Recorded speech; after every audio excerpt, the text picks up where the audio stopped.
masjid terdekat sudah melaksanakan atau sudah selesai sholat ya.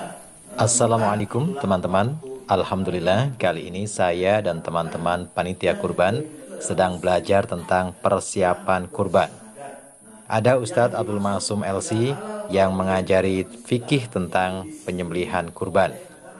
Setelah Ustadz Abdul Masum, kemudian dilanjutkan dengan Ustadz Andi Sebastian SPC dari Juru Sembelih Halal DPD Subang yang mengajari tentang teknik asah bilah sembelihan. Jadi teman-teman, ternyata bilah sembelihan itu ada teknik mengasahnya sampai ketajaman level tertentu sehingga layak untuk digunakan sebagai alat untuk menyembelih hewan kurban. Bagaimana caranya? Yuk langsung kita simak saja. Tapi sebelumnya silahkan like, comment, and subscribe. Ingat, subscribe itu gratis. Langsung saja kita simak. Check it out. Putus atau enggak?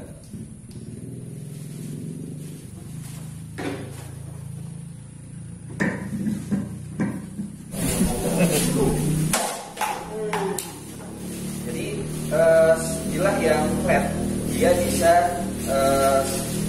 menembus benda yang kategorinya bukan benda keras itu dengan cepat.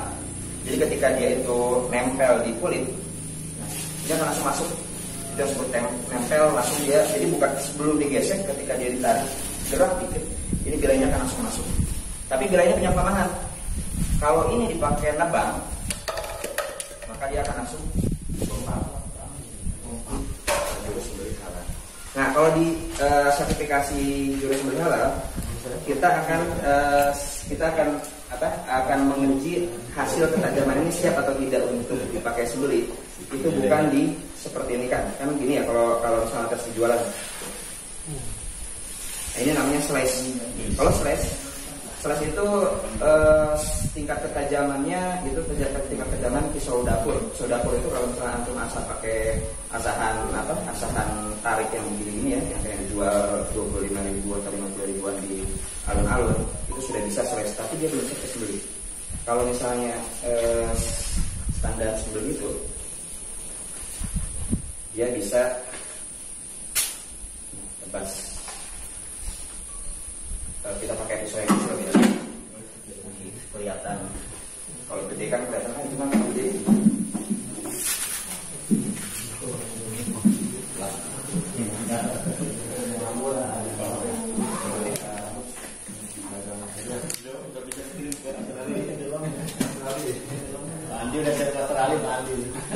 Saya belum sertifikasi. Ini bilah panjangnya 1 jengkal 20 cm. Spesifikasinya harusnya dengan kapasitas yang memadai. Ini cukup untuk menyembelih seekor sapi ukuran besar. Dengan syarat tentunya sudah diasah dengan ketajaman yang sesuai standar. Nah, kita akan lihat kalau tadi kan memang bolok ya. Kan ada kecenderungan kita tidak berani kalau misalnya bilahnya kecil. Tapi kalau bilahnya gede panjang-panjang gitu. Sampai itu ada yang panjang gitu. Pokoknya puas banget. Nah, cara mengecek ini cukup atau tidak.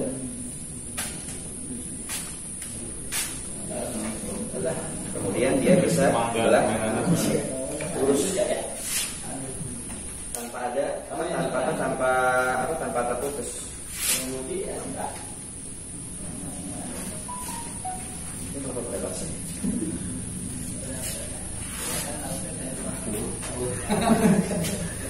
Nah, ini cara mengecek dia jadi ditebas, bukan mau tester leher bisa tidak percaya.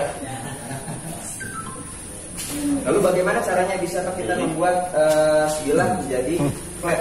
Kalau flat secara keseluruhan, tentunya kita harus membuat mengasah itu dengan rebah tidur, benar-benar nempel di batu asahan. Jadi jangan berharap antum beli Soligen kemudian Victorinox lalu langsung bisa siap pakai.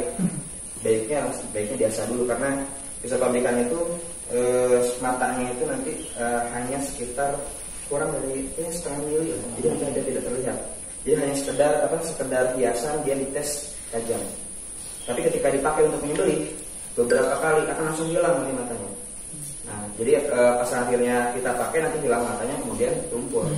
Ya, itu akan bermasalah nanti di lapangan. Maka yang kita lakukan ketika bila pertama kali datang adalah kita asah, kita naikkan sudutnya menjadi bevelnya jadi 2 sampai 3 mili. Caranya dengan mengasah di bawah 20 derajat. Bagaimana caranya menentukan 20 derajat? Kita juga tidak usah membawa busur, repot juga. Kita kira-kira aja. Kalau misal lurus ini berarti berapa derajat? 20 ya. Setengahnya 90 berarti 45. Berarti kalau 20 derajat setengahnya lagi kira-kira ya. Lebih dari setengahnya. Nah, jadi kira-kira 20 derajat.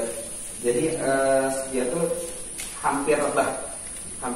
Jadi kalau kira-kira 20 derajat hampir rebah. Dan itu harus asah merata dari ujung sampai ke ujung. Seringkali dalam pelatihan-pelatihan itu ada yang asahnya ini aja. Mungkin habis depannya aja, ininya nggak asah. Jadi asah itu dari ujung sini sampai semuanya kena. Patokannya sudutnya di sininya kan 20 derajat ya. Ini kemiringannya baiknya. Ini ada kita buat kemiringan sekitar 45 derajat. Nggak ini ya. Segini nih. Nanti ketika dia kesini, ketika dia maju ke sini tetap sama.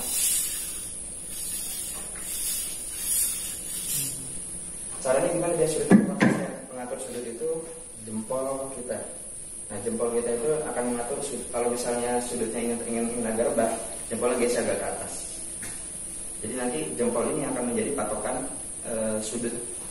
Kalau misalnya sudutnya mau agak tinggi, ininya jempolnya turun. Nah, jika jadi jedanya sudutnya jadinya naik. Nah, kebayang nggak? Jadi kan semakin naik jempol, maka ini kan bilanya semakin turun. Jarak jadi jempol ini menjadi ukuran jarak dengan batu asahan. Nah, bagaimana kriteria asahan itu sudah dapat atau belum? Ada yang dinamakan dengan bur. Bur itu bahasa mudahnya tai mata. Ketika kita tentukan sekitar 20 derajat, kita akan bisa lihat matanya itu ngangkang, depannya itu belum kena. Jadi kita lihat ini di sudut asah kita dia itu masih ngangkang. Jadi mata yang tajam itu ketika ditempelin di batu itu masih kelihatan nggak nempel di batu. Nah, itu diasah, lama-lama kan nanti habis. Turun. Nah, nanti ketemu dengan matanya, dia akan melipat naik ke atas. Jadi itu tuh kode sudah sampai ke mata bilah. Diasah, lama-lama nanti ada lipatan. Saya akan bawa lipatan.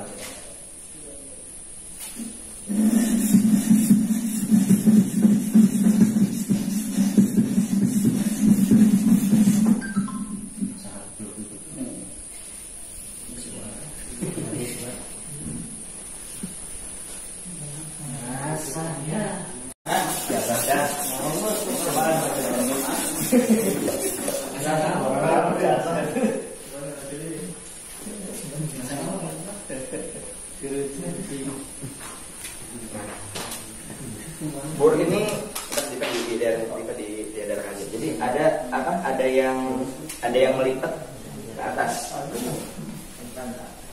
Nah, itu tandanya ketika kita ngasah, akhirnya bor itu keluar, bor itu sudah merata dari ujung ke ujung, kemudian balik.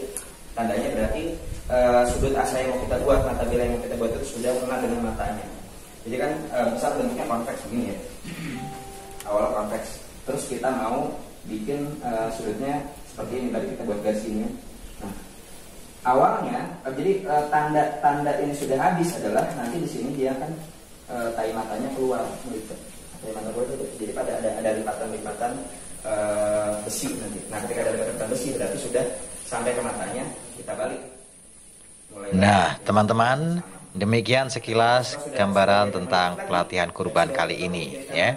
Mudah-mudahan kita bisa praktekkan sehingga nanti pada saat kita melakukan ibadah kurban, kita bisa melakukan penyembelihan dengan sempurna. Ingat, like, comment, and subscribe. Terima kasih, ketemu lagi dalam liputan berikutnya. Assalamualaikum warahmatullahi wabarakatuh. Teori singkatnya seperti itu.